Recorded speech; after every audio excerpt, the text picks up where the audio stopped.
everyone! It is time to talk about the books that I read in the first half of February. And I will say before I start that I had a pretty mediocre first couple weeks of February.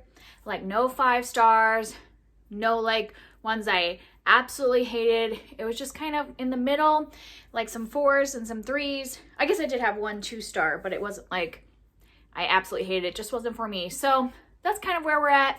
But I wanted to talk about these because I know I'm going to end up finishing a lot in the second half because I've started a bunch of books. So I just wanted to get the books done that I had finished in the first half of the month.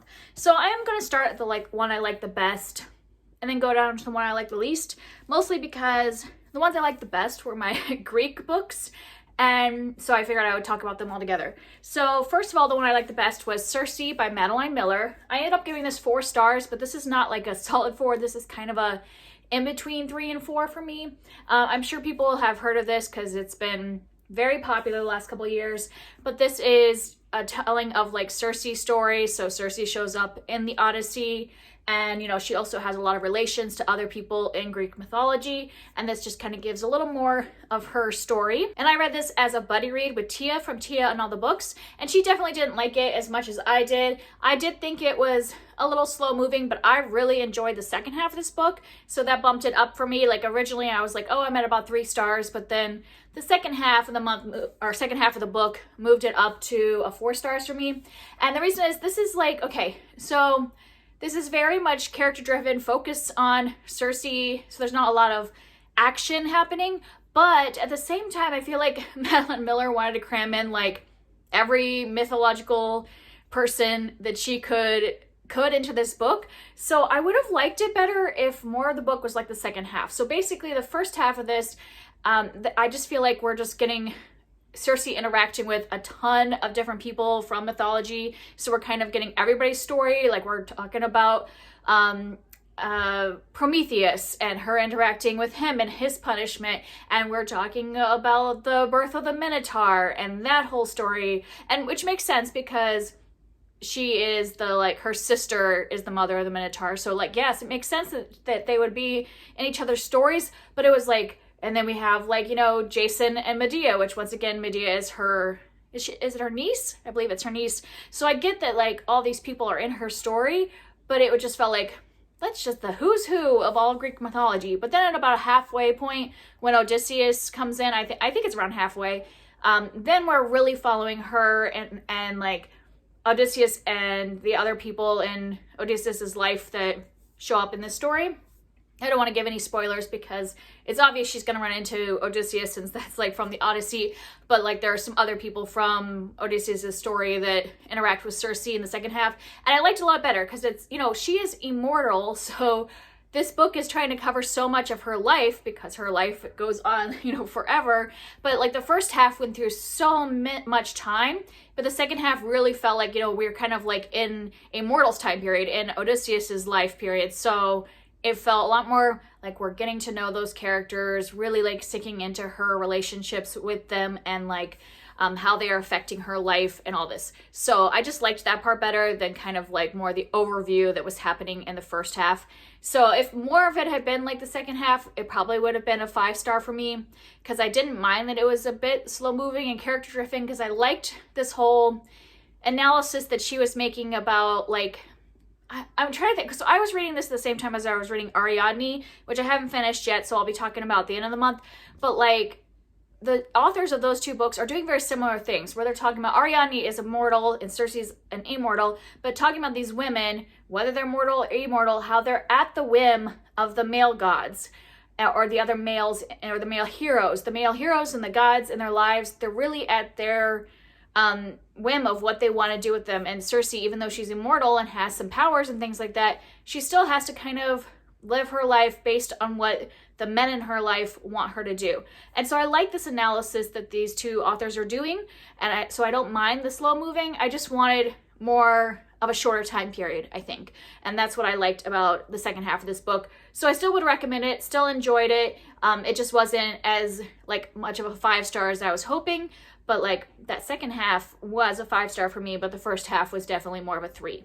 Then I read Troy by Stephen Fry, and this is in his collection of books like reimagining the Greek myths, and this is just focused on the Trojan War, like all the kind of events leading up to it, talks about the whole Trojan War, and then kind of like goes into a little bit of the aftermath.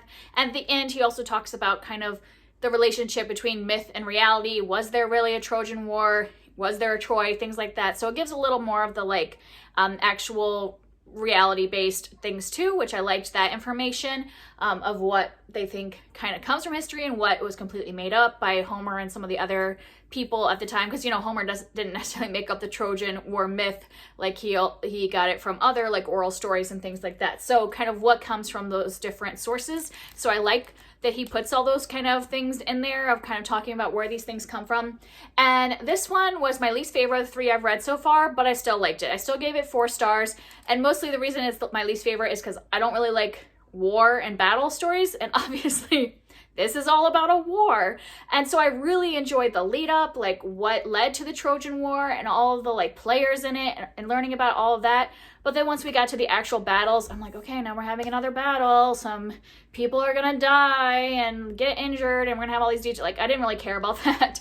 I, liked learning about the strategies on both sides from like the Greeks and the Trojans and like the lead up and the roles that the pantheon of gods and goddesses played in the war and all that stuff, and learning about Achilles and all of those different players in this, but I didn't really enjoy the battle scenes. And that's so much of it that I couldn't give it 5 stars, but I still am glad I read this and got all that background. So I think when I approach something like the Song of Achilles, which I hope to read soon, I will have more information on the background and like all the different characters that will show up in that book. So I still recommend it. It just wasn't as good, I think, as like his first 2 books, Mythos and Heroes. And the last Greek-related book that I read in the first half of the month, I didn't rate this. This was one I read with my daughter for school. This is the Usborne Greek Myths, and these are definitely written for children. And so they do have like pictures and stuff like that in it, and they are definitely like very much watered down, since the Greek myths have a lot of violence in them. I mean, there's still going to be people dying and things like that in this, but it's very watered down to the point where I read this with my 7-year-old, and I could see reading this with a kid as low as like 5 probably, depending on their sensitivity to different kind of like topics like death and things like that. But yeah, if you're looking for one that's gentle for kids, this I would definitely recommend. I didn't rate it because this is not something I would have read as an adult, because the pictures didn't really like appeal to me as an adult. And I read the other picture book. I'll put a picture of it here. I talked about it last month. I read the McElderry Book of Greek Myths, and even though this is written for children, it felt like much more appealing to adults too. Like it was like, still compellingly written and still had beautiful art, where this is definitely like for a child level. And so I enjoyed reading it with my daughter, and we going through the myths in different versions, because it's fun to read it, different versions of it. But this is not something I would have read as an adult. But if you have kids that are interested in like quest stories and hero stories, then I would recommend this one for young children. And that was all of the Greek books that I had read. And then I have one more 4-star, and that was Prince Caspian by C.S. Lewis. And I read The Lion, the Witch, and the Wardrobe. We had read that as a family last month, and then we continued and read this as a family, like me, my husband, and my older daughter. My younger daughter, we read it after she goes to bed, because she isn't quite ready to read, sit through a longer book like this. And we really enjoyed this one, but I didn't like it as much as The Lion, the Witch, and the Wardrobe. That was 5 stars, where this one was more 4 stars, probably because, once again, this one has a lot of battle scenes and like talking about war and setting up for a battle, and that's just not as appealing to me. So it wasn't like 5 stars, but we still enjoyed the characters in this one and being back in Narnia. And my daughter really enjoyed it, and she wants to continue the story, and she really loves Reepicheep, the little...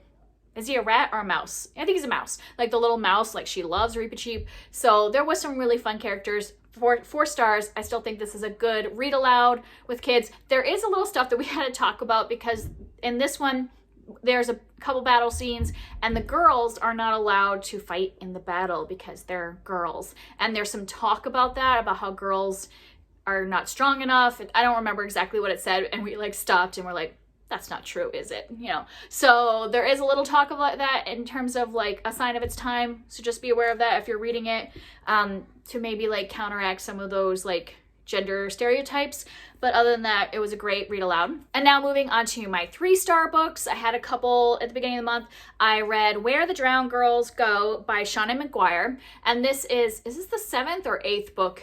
I can never remember what book we're on, but this is the most recent book in the Wayward Children series, and this one was my least favorite of the whole series. And I think part of it is because we really didn't get a lot of other worlds, and some of the stuff I really love about the other books in the series is either going to the other worlds, like because this whole series is about children that go to other worlds, like portal fantasy kind of worlds like Narnia, and then come back to our world. And I like the books where they go to other worlds. I also like the books that are taking place in our real life, but they talk a lot about the other worlds, and they also have like really interesting characters. This one, we are following a character that is in previous books, but she is going to a different school. So she's not going to Eleanor's School for Wayward Children. She's going to this other one.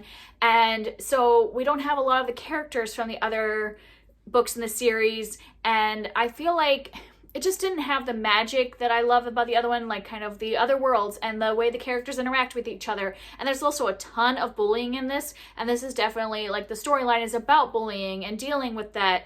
But I just don't enjoy reading about bullying. Like it's not something that I would pick up if I knew that that's what a book is focused on, because it's just not something that I like reading about. And so this one was a 3 stars. I still think the series is good. This just wasn't a favorite installment of mine, and probably not one I will return to. And then my next 3-star was The Castle Behind Thorns by Merrie Haskell. And this is a middle grade fantasy book that's very character driven. So it doesn't have a lot of plot going on, and I am just more, when I read fantasy, I want a little more excitement happening, a little more like magic or things going on. And so this one didn't quite work for me, but I really appreciate what the author was doing this, so I could see why a lot of other people would love it.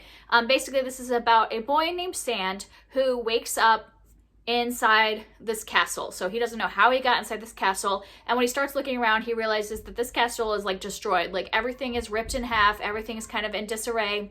And he's alone. And so he doesn't know what to do. So he just goes about, starts fixing things in the castle because he needs, you know, a pot to cook with, but it's broken, and he needs to look for food and things like that. So he is just kind of like surviving. And then suddenly a girl appears that must have been in the castle. I'm not going to give any details away of where she has been, but she appears. And so then the two of them are working together to figure out how to get out of the castle. And part of the reason they can't get out is that there's thorns surrounding the castle, and the thorns attack them when they try to leave.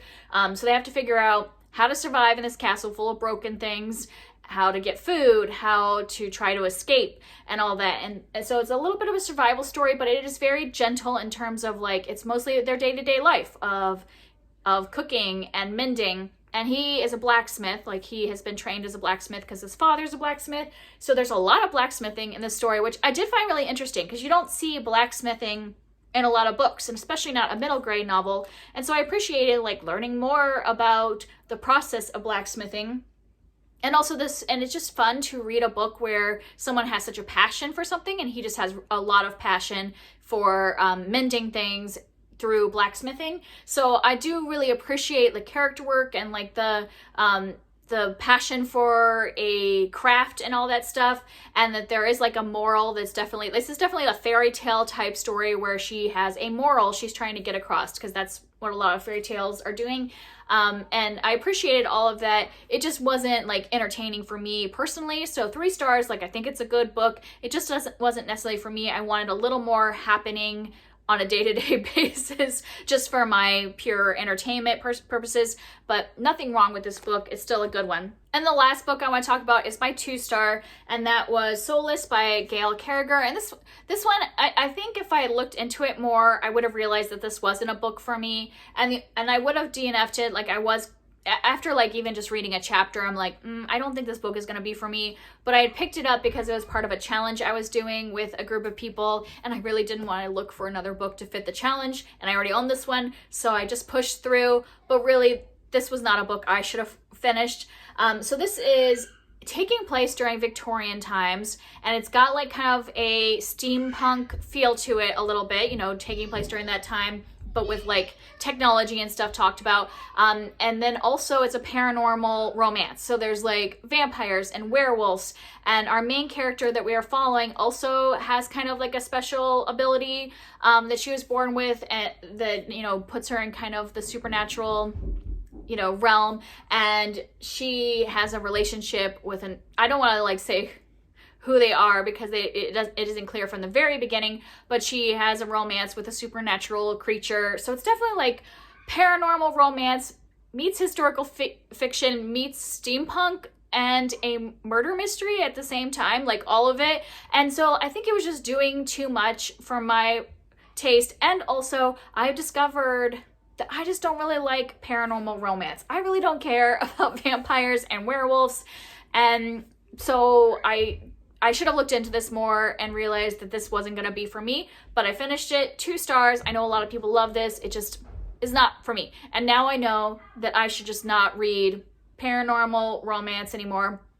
And that's good. I mean, the one good thing about this is that the more things I read that I don't like and that I know why I don't like them, that can pinpoint what I shouldn't read in the future. So now I know not to pick up that genre, that I have just not read anything that's paranormal in the last like couple years that I've enjoyed.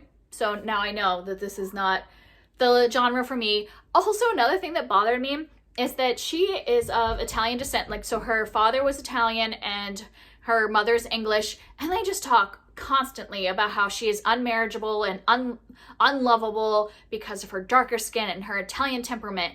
And I get that it's like part of the time period, but it was like constantly, like every chapter we are talking about how horrible her darker skin is and how this gown looks bad on her because of it, and how she can't look pretty, her face can't look pretty because of her Italian skin, and how she's so like stubborn and all this stuff because of her Italian heritage. And I'm just like, can we stop talking about her Italian heritage and how horrible it is? It was just bugging me. So yeah, that part also bothered me, but yeah, just not for me. I'm discovering a lot of things that are just not for me. This was a very mediocre couple weeks, sadly. I'm hoping that I will read some 5 stars, and you know, as I start honing in on what things I don't like, hopefully I'll be reading more 4 and 5 star books. So that's it for me. If you've read any of these and you want to talk about them, I would love to hear from you down below, and I will see you next time. Bye.